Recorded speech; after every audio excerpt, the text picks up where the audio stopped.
Hello there, friends. It's Miss Holmes here again, coming to you from my happy place, my beautiful kindergarten classroom, room C2, right here at Jack London Elementary School, also known as home of the cutest little class in town. Friends, before I begin and share an awesome October treat with you today, I'd like to remind you that I still need your help and support. I need you to please subscribe to my YouTube channel.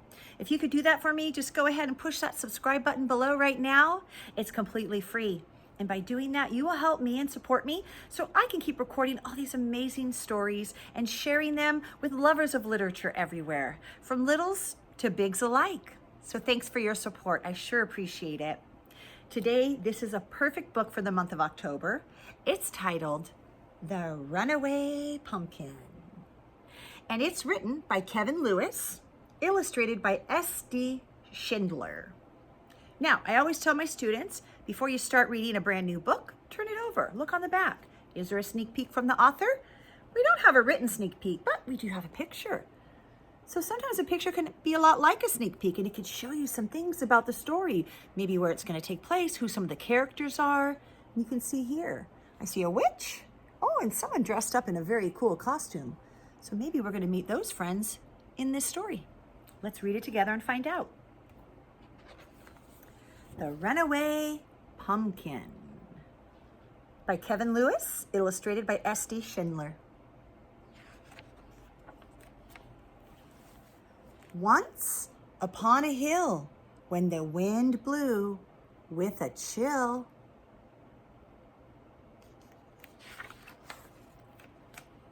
wandered Buck and Billy Baxter with their baby sister Lil.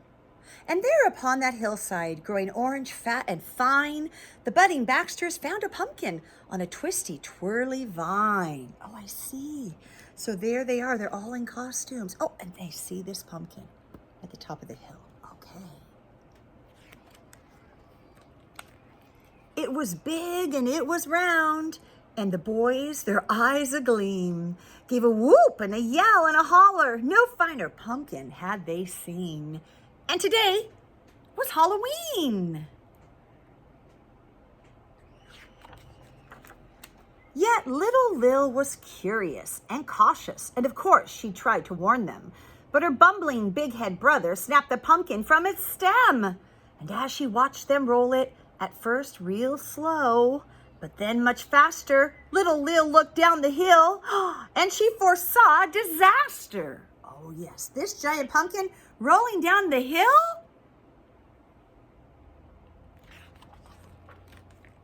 Round and round across the ground, making a thumpin' bumpin' sound that came thumpity bumpity thumpin' bumpin' round and rolly runaway pumpkin.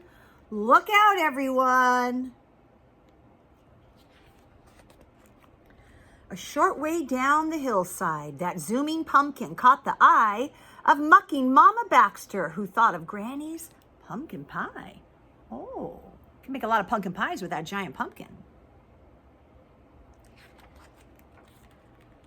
Till it busted through her sty. Oh, right through her pigsty, broke through the fence. Round and round across the ground, making a thumpin' bumpin' sound, came that thumpity bumpity thumpin' bumpin' round and rolly runaway pumpkin.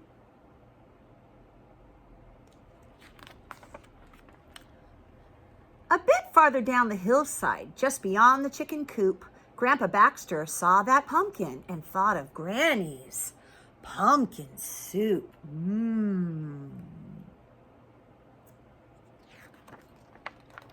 Till it knocked him for a loop. Whoop, broke through his pen as well. All the chickens are going free now. Round and round across the ground, making a thumpin' bumpin' sound, came that thumpity bumpity thumpin' bumpin' round and rolly runaway pumpkin.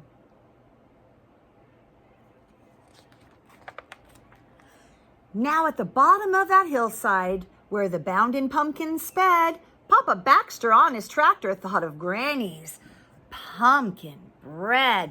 My personal favorite. Oh, delicious. But Papa Baxter used his head and quickly plowed a pumpkin bed. Oh Oh, so maybe he's gonna have it stop from rolling. That was really clever. So at the bottom of the hillside, fat and round upon the ground, that thumpin' bumpin' pumpkin plopped and didn't make another sound. And as pigs and hens and Baxters gathered round where Papa plowed, little Lil, she gathered Granny and pulled her through the waiting crowd. Buck and Billy looked really proud. They're like, look, Granny, look what we have. Oh, and they're trying to shove it into the house because they have lots of recipes in their minds, right? Ready for Granny to create with that giant pumpkin. And then thumpity, bumpity, thumpin', bumpin', straight to the kitchen went that pumpkin. And soon after came the smell of dear old Granny cooking something. Oh, something delicious, I'm sure.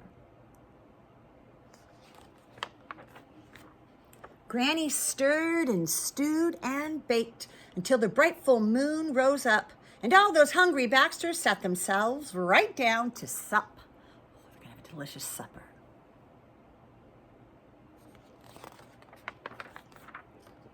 And at the center of the table, among the soup and bread and pie, sat a grinning jack-o'-lantern with a twinkle in his eye. Oh, how smart. So she just scraped out all the stuff they needed, and then she used the rest to make the biggest, the most amazing jack-o'-lantern. I love it. How cute is that? And there's a little dedication at the end from the author. The author wrote this for Lana, Bella, Emma, Hannah, Grace, and all the girls who are on a roll. Oh, I get it. Just like the pumpkin in this story. Adorable. I love the Runaway Pumpkin. I hope you did too, my friends. And stay tuned. I will be bringing you many, many more October stories all through this month. So keep tuned to Storytime with Ms. Holmes. Bye for now, friends.